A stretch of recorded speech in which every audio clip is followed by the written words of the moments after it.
banyak orang menganggap bahwa pembangunan IKN itu dilakukan dengan merusak hutan. Ya, pertanyaannya pernah berkunjung tidak ke lokasi tersebut? Nah, harus juga diingat bahwa yang namanya pembangunan IKN ini bukan pembangunan jangka pendek, ini adalah pembangunan jangka panjang sampai 2045. Jadi kalau ingin melihat wajah IKN sebagai forest city, spawn city, dan smart city yang lengkap, itu dilihatnya nanti di 2045. Kalau ibu kotanya tidak dipindahkan, itu mungkin segala sesuatunya memang suka atau tidak suka masih bertumpu pada Jawa. Dan kita tahu Jawa menanggung beban yang sangat berat, termasuk beban lingkungan. Assalamualaikum warahmatullahi wabarakatuh. Pemirsa podcast NU dimanapun Anda berada, kembali lagi bersama saya Rahman Hadori. Pada kesempatan kali ini kita sudah kehadiran tamu yang sangat spesial. Kenapa saya katakan spesial? Karena beliau tokoh perempuan NU yang berkarir di birokrat tetapi juga memiliki banyak kontribusi yang nyata untuk pembangunan bangsa dan negara ini. Sudah hadir bersama saya Ibu Mirna Asnawati Safitri. Assalamualaikum Ibu. Waalaikumsalam warahmatullahi wabarakatuh, Mas Rahman. Alhamdulillah Ibu. Bagaimana kabarnya Bu? Alhamdulillah baik, sehat. Alhamdulillah, kita sudah lama ini nggak berjumpa Ibu ya. Iya betul. Dulu saya pemirsa bertemu Ibu ini waktu beliau ngejabat di Deputi Edukasi Sosialisasi Partisipasi ya Bu ya, di Badan Restorasi Gambut. Kalau sekarang tuh Badan Restorasi Gambut dan Mangrove ya Ibu ya. Iya betul. Nah secara kebetulan hari ini Ibu Dr. Mirna Asnawati Safitri ini menjabat sebagai Deputi Lingkungan Hidup dan Sumber Daya Alam, betul Ibu ya? Iya, Otorita Ibu Kota Nusantara. Nah, apa Bu perbedaan BRG dengan Deputi Lingkungan Hidup nih? Rasanya apa perbedaannya? Tidak banyak perbedaan karena tugas yang harus dilakukan, amanah yang harus dilaksanakan sama-sama berat. Ya, cuman kalau di Badan Restorasi Gambut dan Mangrove kan bekerjanya di banyak provinsi, tetapi hanya mengurus dua ekosistem gambut dan ekosistem mangrove. Sementara kalau di Otorita Ibu Kota Nusantara bekerjanya fokus pada satu wilayah Ibu Kota Nusantara, tetapi mengurus banyak aspek yang berkaitan dengan lingkungan hidup, penanggulangan bencana, kehutanan, sumber daya air, dan juga ketahanan pangan. Jadi lokasi menyempit tetapi rentang tugasnya meluas gitu. Siap. Tapi tetap ya, Ibu kan dulu di BRG ya, dikenal sebagai sosok yang tetap selalu happy, selalu senang, meskipun padahal waktu itu banyak sekali tantangannya soal gambut itu Bu. Tetap happy terus Bu ya, biar jadi inspirasi buat kader-kader NU. Ya, insya Allah. Siap. Nah Ibu, ini kan pemerintah kan benar-benar serius ya soal pembangunan IKN, Ibu Kota Nusantara di Kalimantan Timur, dan yang mana sebagaimana informasi yang disampaikan pemerintah bahwa salah satu targetnya adalah pembangunan hijau di IKN. Apa sih Bu yang dimaksud dengan pembangunan hijau itu, mungkin bisa diuraikan Bu kepada pemirsa? Iya, jadi begini, salah satu juga alasan kenapa ibu kota itu harus dipindahkan itu adalah alasan lingkungan hidup. Ya, kita tahu bahwa DKI Jakarta mengalami banyak sekali persoalan-persoalan yang berkaitan dengan daya dukung dan daya tampung lingkungan hidup. Akibatnya pun kita juga sudah bisa merasakan. Saya kira saya tidak perlu menjelaskan satu persatu. Nah, karena itu persoalan ini harus diatasi segera. Nah, wacana untuk memindahkan ibu kota itu kan sebenarnya sudah cukup lama terjadi, gitu ya. Nah, karena itu maka ketika keputusan politiknya diambil di tahun 2019 untuk memindahkan ibu kota ke wilayah yang saat itu menjadi bagian dari Kalimantan Timur, itu juga adalah persoalan untuk mengurangi masalah terlampauinya daya dukung dan daya tampung lingkungan di DKI Jakarta. Plus kemudian di wilayah baru itu juga melakukan koreksi terhadap pelaksanaan pembangunan yang notabene pada saat itu memang lebih banyak diwarnai dengan pembangunan yang mengekstraksi sumber daya alam, seperti misalnya hutan tropis Kalimantan yang waktu beberapa puluh tahun yang lalu terpelihara dengan sangat baik di Kalimantan Timur, menjadi kebanggaan nasional dan juga dunia, dalam beberapa waktu karena arah pembangunan yang mengekstraksi sumber daya alam, maka hutan-hutan tropis itu beralih fungsi.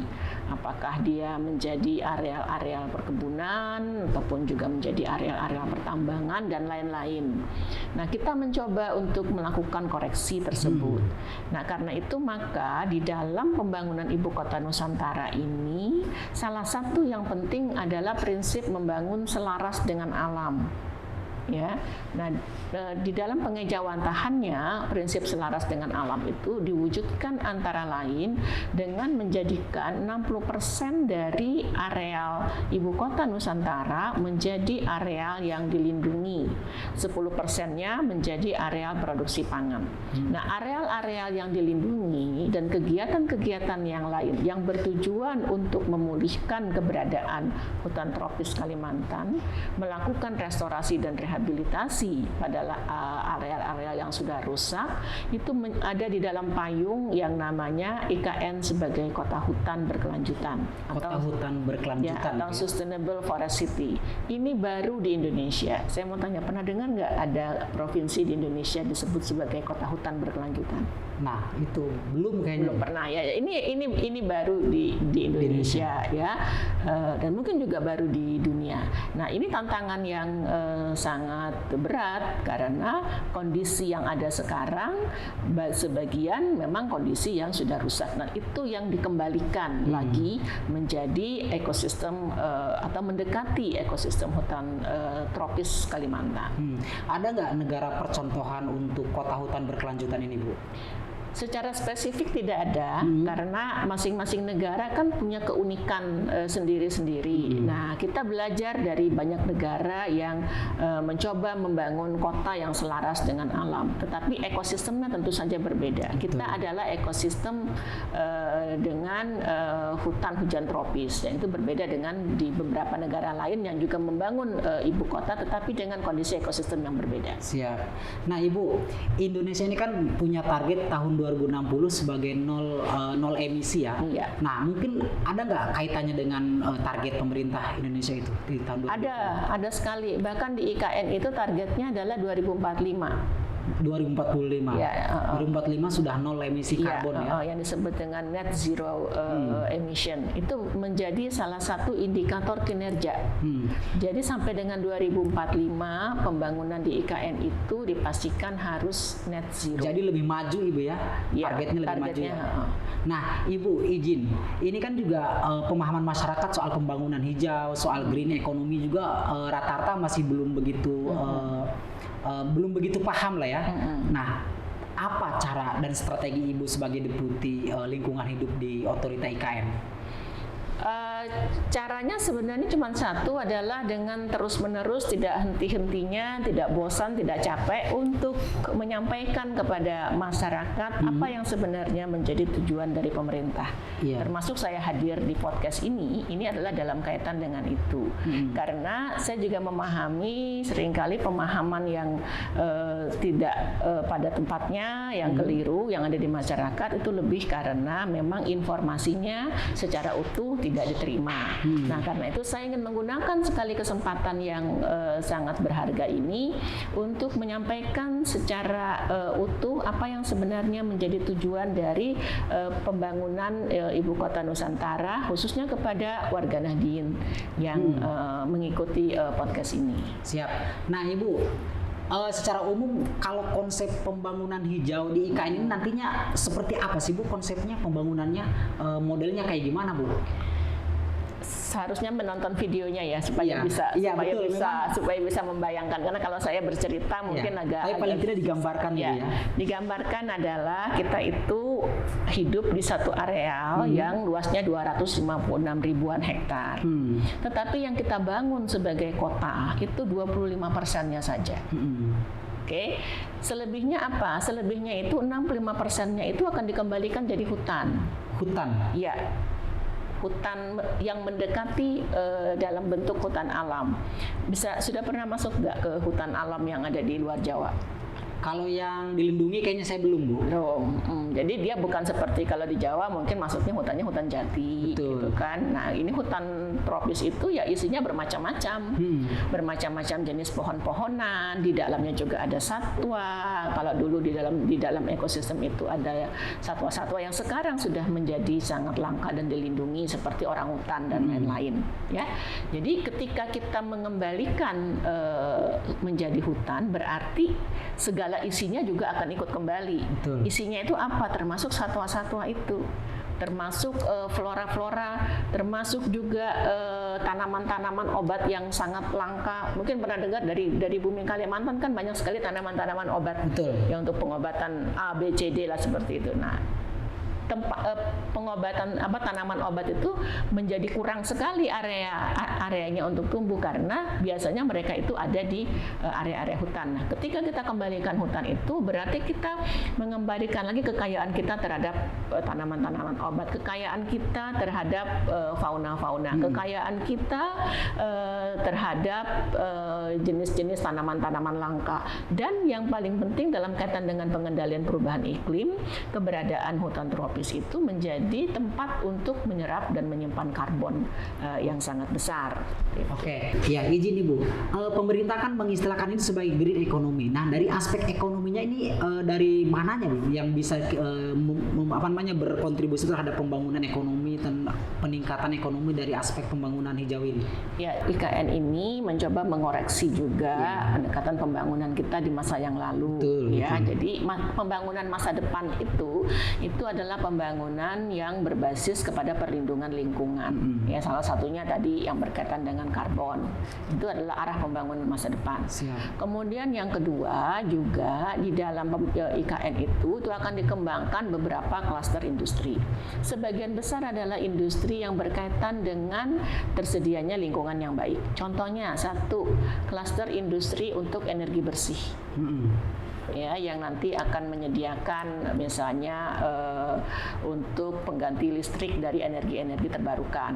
Ya, kemudian yang kedua itu adalah klaster untuk ekowisata.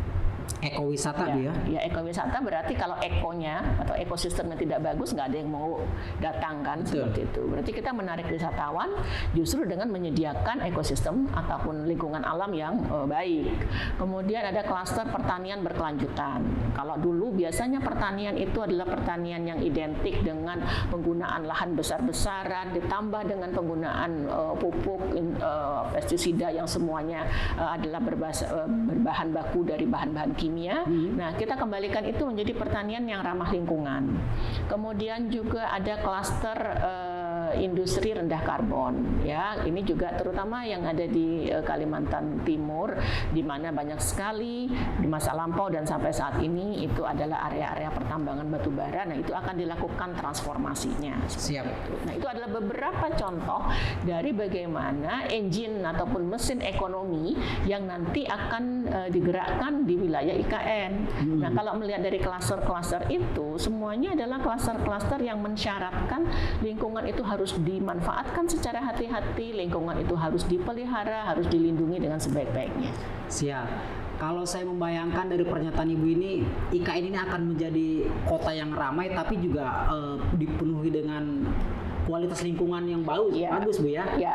Nggak sabar saya pengen. Nah, karena kita mengharapkan IKN itu adalah kota yang nyaman dihuni. Betul. Ya, kalau sekarang kota yang nyaman dihuni itu apa? Tidak macet.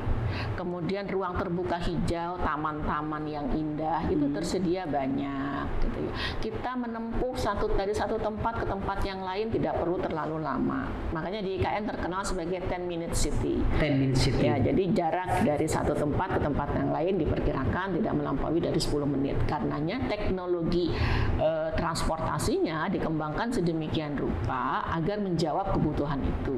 Kita juga akan melihat gedung-gedung itu mungkin pernah lihat mungkin di negara yang lain ya. Di Jakarta sudah mulai sebenarnya gedung-gedung itu di atapnya itu ada taman-taman. Atau bahkan juga ada yang disebut dengan pertanian perkotaan, urban farming. Ketika Covid banyak dari kita yang melakukan itu ya, termasuk memanfaatkan area-area di atap-atap apartemen dan lain-lain. Jadi semua itu dimanfaatkan. gitu loh ya. Jadi kota itu menjadi nyaman dihuni. Karena nyaman dihuni, maka kota itu juga dicintai oleh warganya gitu loh. Nah itu yang menjadi tujuan di dalam pembangunan IKN. Oke, siap. Nah, Ibu kan sudah menjabat berapa bulan? Dari pertengahan Oktober. Ya, udah mau ke 5 bulan. 5 bulan ya, Bu ya. Setelah terjun ke beberapa titik-titik di IKN, menurut Ibu apa tantangan yang benar-benar harus segera diuraikan dari masalah rencana pembangunan hijau ini? Tantangannya tentu banyak ya. Nah, salah satunya tantangannya adalah untuk sembari membangun, maka itu juga adalah dengan memulihkan lingkungan yang sudah ada. Karena ini juga saya sekaligus gunakan kesempatan ini untuk menyampaikan, banyak orang menganggap bahwa pembangunan IKN itu dilakukan dengan merusak hutan. Ya, pertanyaannya pernah berkunjung tidak ke lokasi tersebut? Nah, itu ya, yang paling penting itu sebenarnya. Ya kan? Nah, kalau belum pernah berkunjung, gampang termakan oleh isu seperti ini. Kayaknya harus diajak sama Ibu ke sana. Boleh. Sebenarnya yang disebut dalam tanda petik sebagai hutan, yaitu adalah hutan tanaman industri atau area-area yang bukan hutan alam. Betul. Hutan yang sudah ditebangi, diambil kayu-kayu alamnya, dan kemudian ditanami dengan tanaman-tanaman monokultur. Seperti itu. Kemudian di sisi yang lain ada areal-areal yang menjadi perkebunan sawit. Di sisi yang lain ada areal-areal yang sudah berubah menjadi area pertambangan batu bara. Nah, itulah situasi lingkungan yang ada di lokasi IKN tersebut. Jadi pembangunan itu tidak merusak hutan alam, sama sekali tidak gitu. Justru pembangunan IKN itu menjaga hutan alam yang tersisa dan mengembalikan hutan-hutan tanaman monokultur itu menjadi mendekati hutan alam. Karena itu maka pelaksanaan pembangunannya diatur sedemikian rupa sehingga meskipun ada kebutuhan untuk melakukan pembukaan lahan, tetapi itu semua terkontrol seperti itu. Oke, Ibu, Presiden Jokowi kan selalu menyampaikan di media sosial, kemudian di televisi nasional maupun swasta bahwa IKN ini dibangun dengan melihat smart city, kemudian pembangunan yang hijau. Artinya memang banyak sekali harapan dari seorang Presiden Joko Widodo. Kalau Ibu sendiri melihatnya bagaimana sebagai pelaksana dari pembangunan IKN ini? Ya, tentu pelaksanaan itu kan harus mengacu kepada perencanaan yang sudah dibuat. Dalam hal ini sudah ada rencana induk dan rincian rencana induk untuk pembangunan Ibu Kota Nusantara. Kemudian juga di dalam pelaksanaannya itu kan juga harus melihat bagaimana tantangan-tantangan yang ada itu disusun strategi untuk mengatasinya. Dan itu semua memerlukan waktu, gitu ya. Nah, harus juga diingat bahwa yang namanya pembangunan IKN ini bukan pembangunan jangka pendek. Ini adalah pembangunan jangka panjang sampai 2045. Jadi kalau ingin melihat wajah IKN sebagai forest city, spawn city, dan smart city yang lengkap, itu dilihatnya nanti di 2045. Sekarang kita adalah proses penyiapannya menuju ke situ. Karena itu fundamental penting yang kami lakukan itu adalah menyiapkan instrumen-instrumen regulasi sebagai bagian dari pengendalian kerusakan dan pencemaran lingkungan. Itu yang dilakukan dalam beberapa bulan dan akan dilakukan dalam setahun ini. Oke, jadi tapi Ibu optimis ya itu akan terrealisasi dan terwujud ya? Saya optimis. Ya. Dengan strategi yang sudah dilakukan dan direncanakan sama Badan Otorita IKN, Bu ya? Bukan hanya oleh Badan Otorita, tetapi juga kementerian lembaga yang lain, semuanya bersinergi untuk mendukung kegiatan-kegiatan persiapan dan pembangunan di IKN. Nah, mungkin ini agak sedikit berbeda nih pertanyaannya. Ibu kan biasa hidup di Jakarta yang ramai, kemudian yang macet. Gimana setelah merasakan suasana Kalimantan Timur IKN itu, Bu? Apa perbedaannya mungkin? Oh, nggak masalah. Saya putra daerah. Oh, putra sana Ibu ya? Iya. Jadi saya balik kampung dan karena itu saya juga merasa ada tanggung jawab yang lebih ketika diminta untuk bergabung dengan dengan otorita ini adalah untuk memberikan sumbangsih kepada kampung halaman saya, Kalimantan Timur, untuk menjadi lebih baik dari masa-masa sebelumnya. Semakin ini memilikinya semakin tinggi Ibu ya. Insya Allah. Membangun. Dan bukan memiliki itu rasa tanggung jawabnya. Betul, mungkin tanggung jawab. Oke, baik. Ibu kan juga selain soal dikenal sebagai orang yang paham soal lingkungan hidup, Ibu juga dikenal sebagai orang yang selalu bersemangat untuk merestorasi kemudian memperbaiki lingkungan. Nah, mungkin ada harapan khusus kaitannya dengan jabatan baru Ibu di IKN ini. Mungkin silakan Ibu disampaikan. Yang pertama adalah mempersiapkan dan membangun IKN ini sangatlah berat, gitu ya. Nah, karena itu kami menghimbau dukungan dari semua pihak, karena ini bukan untuk siapa-siapa, ini untuk Indonesia, ini untuk kita, gitu loh. Kita tuh ingin melakukan perbaikan secara menyeluruh. Kita mungkin bisa mulai dari IKN ini, gitu, sehingga nanti ini bisa dilakukan juga di tempat-tempat yang lain. Itu yang pertama. Kemudian yang kedua, saya juga sebagai seseorang yang lahir dan berasal dari Kalimantan, itu melihat bahwa dengan pembangunan IKN ini sebenarnya membangun Indonesia secara lebih merata. Itu bisa terjadi gitu loh. Karena pembangunannya tidak lagi Jawa sentris, tapi pembangunannya Indonesia sentris. Indonesia sentris. Seperti itu. Kalau ibu kotanya tidak dipindahkan, itu mungkin segala sesuatunya memang suka atau tidak suka masih bertumpu pada Jawa. Dan kita tahu Jawa menanggung beban yang sangat berat, termasuk beban lingkungan.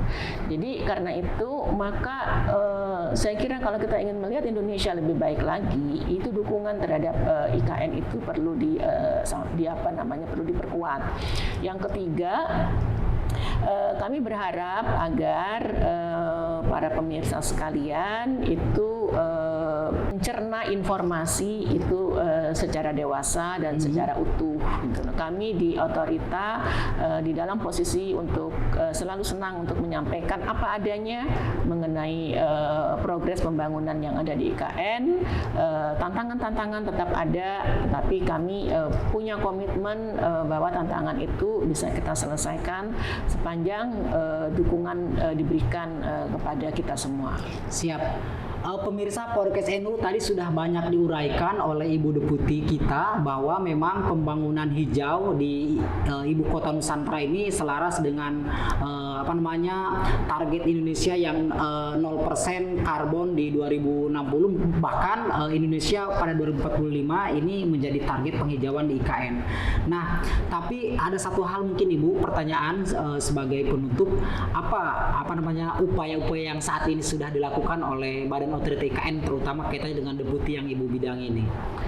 Di dalam beberapa bulan ini yang kami lakukan adalah penyiapan regulasi-regulasinya. Penyiapan regulasi-regulasi. Ya, karena tugas dari kedeputian itu kan sebenarnya lebih banyak menjalankan fungsi regulasi dan juga pengawasan. Nah, yang kedua juga mekanisme pengawasan itu sedang kami bangun, termasuk juga dalam kaitan dengan pelaksanaan fungsi pengawasan itu beberapa masalah-masalah lingkungan itu sudah kami pelajari, kami lakukan koordinasi untuk penyelesaiannya. Bahkan ada satu kasus itu juga sudah masuk ke dalam ranah hukum. Gitu. Jadi itu kira-kira di dalam waktu yang singkat ini yang telah kami lakukan. Siap.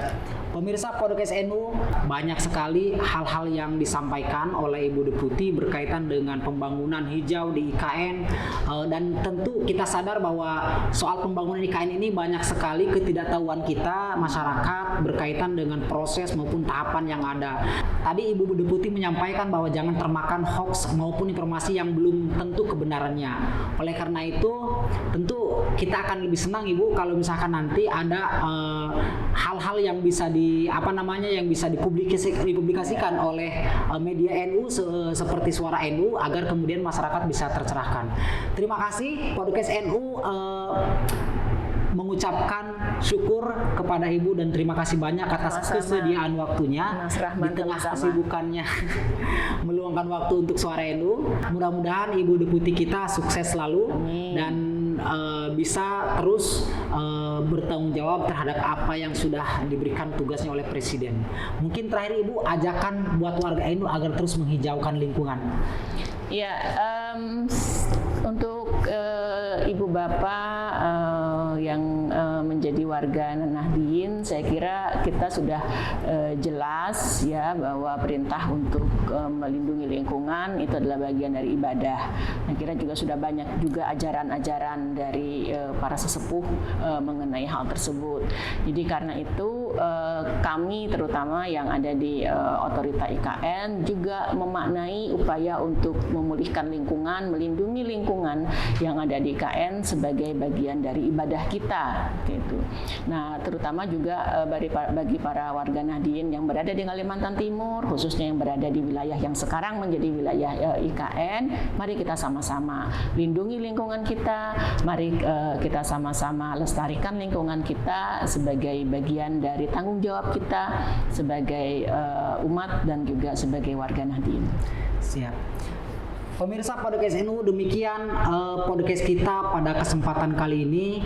Mudah-mudahan ke depan kita akan sama-sama bisa melanjutkan pembahasan masalah lingkungan hidup di pembangunan hijau IKN ini.